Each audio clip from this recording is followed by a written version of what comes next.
الحمدللہ وکفا وسلام علی عبادہ الذین اصطفیٰ اما بعد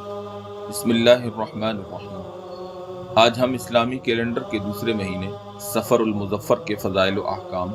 قرآن و سنت کی روشنی میں لے کر حاضر ہوئے ہیں۔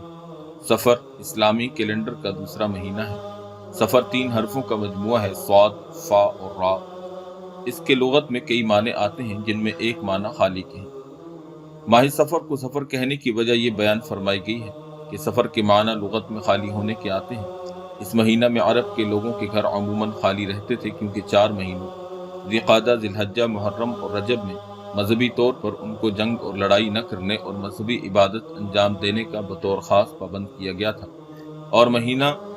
محرم گزرتے ہی اس جنگجو قوم کے لیے مسلسل 3 مہینوں کی یہ پابندی ختم ہو جاتی، لہٰذا وہ لوگ جنگ، لڑائی اور سفر میں چل دیتے اور اس کی وجہ سے ان کے گھر خالی رہ جاتے۔ اس وجہ سے سفر کے معنی ہے خالی رہ جانے کے۔ عام طور پر سفر کے ساتھ مظفر یا خیر کا لفظ لگایا جاتا ہے۔ سفر المظفر یا سفر الخیر کا لفظ اس کے ساتھ بولا جاتا ہے۔ چنانچہ مظفر کے معنی کامیابی اور کامرانی والی چیز کے ہیں، اور خیر کے معنی نیکی اور بھلائی کے ہیں۔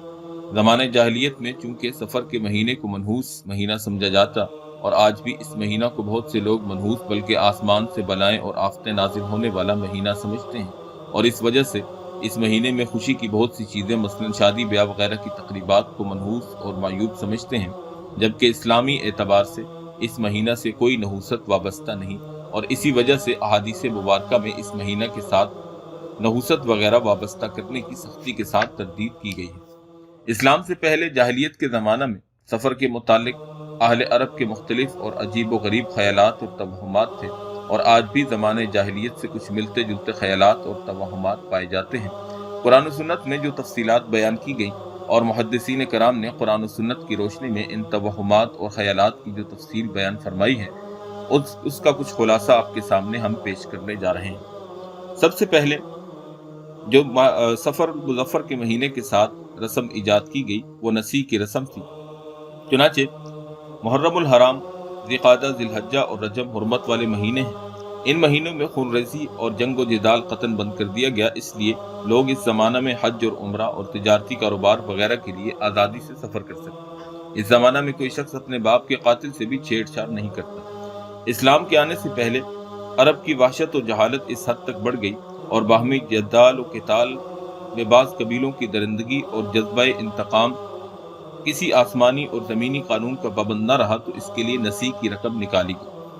یعنی جب کسی زوراور قبیلہ کا ارادہ محرم کے مہینے میں جنگ کرنے کا ہو تو ایک سردار نے اعلان کر دیا کہ اس سال ہم نے محرم کو اشہر حرم سے نکال کر اس کی جگہ سفر کو حرام کر دیا، پھر اگلے سال کہہ دیا کہ اس مرتبہ پرانے دستور کے مطابق محرم کا مہینہ حرام اور سفر کا مہینہ حلال رہے گا۔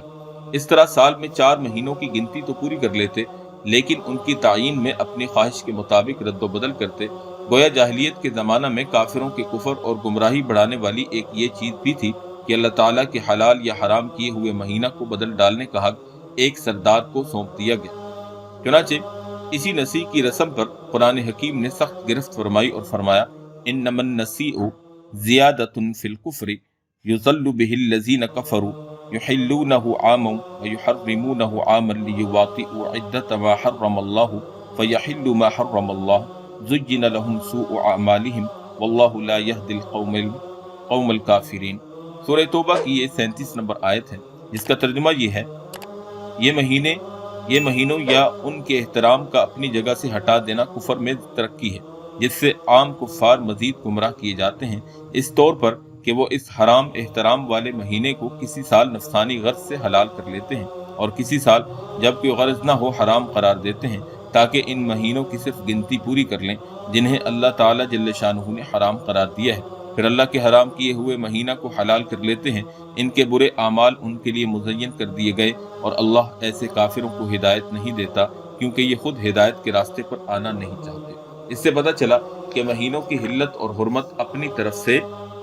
متعین کرنا یہ حرام ہے اور شریعت میں ناجائز ہے۔ زمانہ جاہلیت میں لوگوں کا سفر کے متعلق یہ گمان تھا کہ اس مہینہ میں بکثرت مصیبتیں اور آفتیں نازل ہوتی ہیں، اور یہ مہینہ نحوست اور پریشانیوں اور مصائب والا ہے۔ نیز اہل عرب سفر کا مہینہ آنے سے بدفالی بھی لیا کرتے۔ بعض اہل عرب کا یہ گمان تھا کہ سفر سے مراد وہ سانپ ہے جو انسان کے پیٹ میں ہوتا ہے اور بھوک کی حالت میں انسان کو ڈستا اور کاٹتا ہے۔ بعض اہل عرب کا یہ نظریہ تھا کہ سفر سے مراد پیٹ کا وہ مرض یا درد ہے جو بھوک کی حالت میں اٹھتا اور بھڑکتا ہے، جس سے پیٹ میں تکلیف ہوتی ہے اور بسا اوقات انسان جان سے بھی چلا جاتا ہے۔ اور بعض اہل عرب سفر ان کیڑوں کو کہتے جو جگر اور پسلیوں کے سرے میں پیدا ہو، جن کی وجہ سے انسان کا رنگ بالکل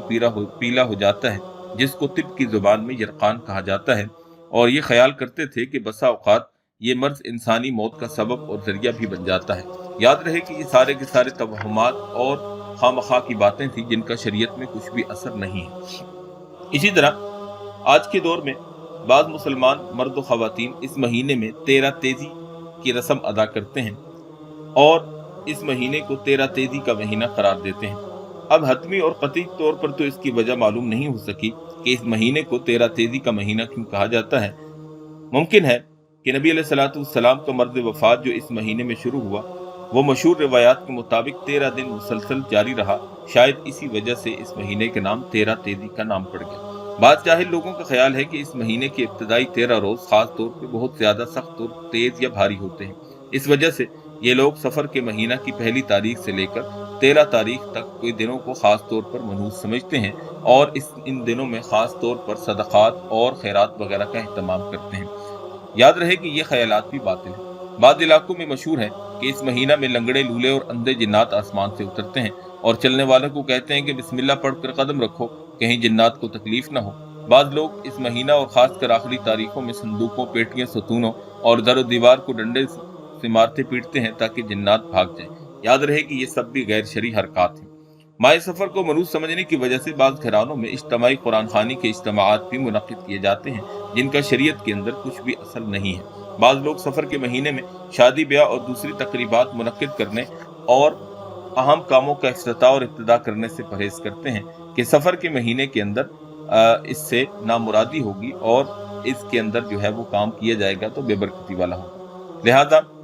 اس کی وجہ یہ بھی کہی جاتی ہے کہ سفر کے مہینے کو نامبارک اور منحوس سمجھا جاتا ہے اور اس وجہ سے کوئی بھی کام نہیں کرتے۔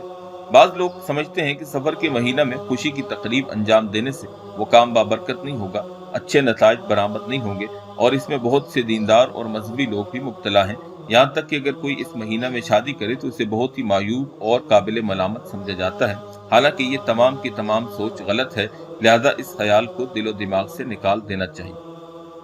جہاں تک تعلق نکاح کا ہے تو شریعت کے اندر نکاح جو ہے وہ ایک بہت بڑی فضیلت والا عمل ہے اور من وجہ وہ ایک عبادت کا درجہ رکھتا ہے۔ چنانچہ حدیث شریف کے اندر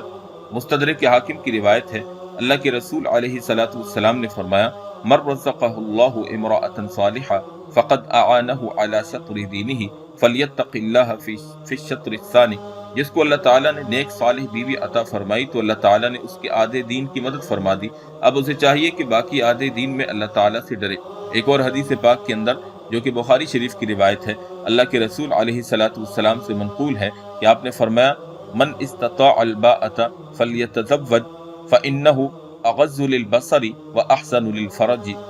للفرج، تم میں سے جو بھی حقوق زوجیت ادا کرنے کی قدرت رکھتا ہو وہ نکاح ضرور کرے، کیونکہ اس سے نگاہ میں احتیاط آتی ہے اور شرمگاہ کی حفاظت ہوتی ہے۔ اسی طرح ایک روایت سنن ابن ماجہ کی ہے جس کے الفاظ کچھ یوں ہیں کہ اللہ کے رسول علیہ السلام نے فرمایا، النکاح من سنتی فمن لم یعمل بسنتی فلیس منی، نکاح میری سنت ہے اور جو میری سنت پر عمل نہیں کرے گا وہ مجھ سے نہیں ہے، یعنی میرا اس کے ساتھ کسی قسم کا تعلق اور واسطہ نہیں ہے۔ لہذا اس سے پتہ چلا کہ نکاح ایک عبادت کا درجہ رکھتا ہے اور نبی علیہ الصلوۃ والسلام نے اس کو پسند فرمایا اور اپنی امت کو اس بات کی ترغیب دی کہ امت جو ہے وہ اس کام کو بخوشی سر انجام دے۔ ماہ سفر کے متعلق یہ چیز سب سے زیادہ مشہور ہے کہ اس میں بلائیں اور آفتیں نازل ہوتی ہیں، یہاں تک کہ بعض دیندار اور نماز روزے کے پابند مسلمان بھی اس کے اندر مبتلا ہو جاتے ہیں۔ چنانچہ اب ہم اختصار کے ساتھ احادیث نبویہ صلی اللہ علیہ وسلم کی روشنی میں اس چیز کا جائزہ لیں گے۔ چنانچہ حضرت ابو ہریرہ رضی اللہ تعالیٰ عنہ سے روایت ہے کہ نبی کریم صلی اللہ علیہ وسلم نے فرمایا، لا عدوى ولا طیر ولا حامۃ ولا صفر، ایک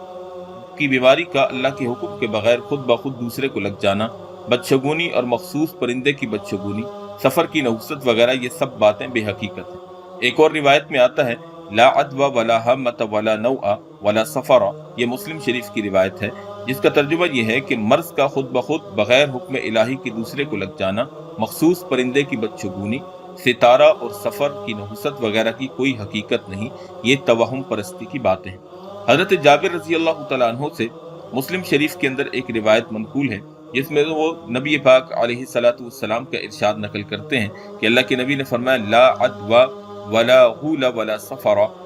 مرض کا خود بخود لگ جانا اور غول بیابانی اور سفر کی نحوست کی کوئی حقیقت نہیں ہے۔ اسی طرح حضرت عمران بن حسین رضی اللہ تعالی عنہ سے ایک روایت نبی پاک صلی اللہ علیہ وسلم کی مسند البزار کے اندر منقول ہے جس کے الفاظ کچھ یوں ہیں کہ اللہ کے نبی نے فرمایا قال رسول اللہ صلی اللہ علیہ وسلم لیس منا من تطیر